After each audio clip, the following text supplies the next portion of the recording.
এই দে ছেলেটা, দেখ চলবে কি?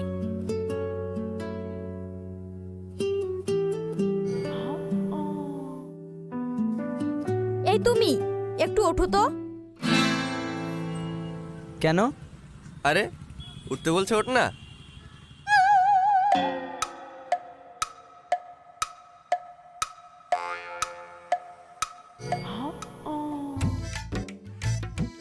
দেখতে ভালোই, হাইটটাও ঠিক আছে, একদম পারফেক্ট, চলবে। বসো।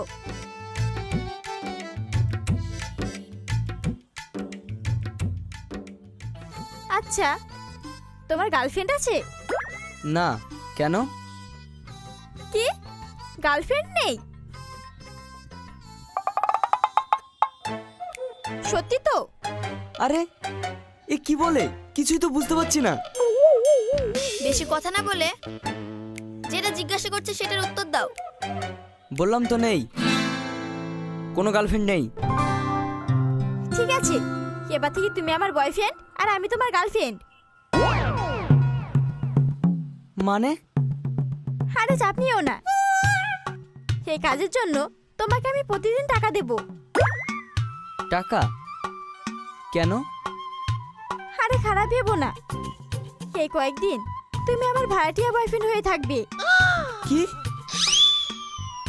আলিফ, থাম না, কি বলছে আগে দেখ। বিশ্বাস করো, এছাড়া আমার কোনো উপায় নেই। অনেক কষ্ট করে নিজের পায়ে দাঁড়িয়েছি, টাকা বাড়ি গাড়ি সব করেছি।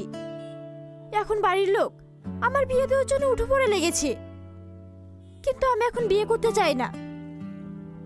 সে না হয় বুঝলাম, কিন্তু আমাকে বলি পাঠা বানাচ্ছেন কেন? তুমি পারফেক্ট তাই।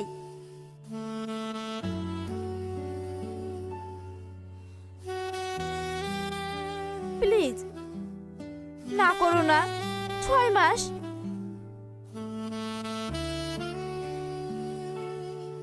তাহলে 4 মাস, এতে হবে তো?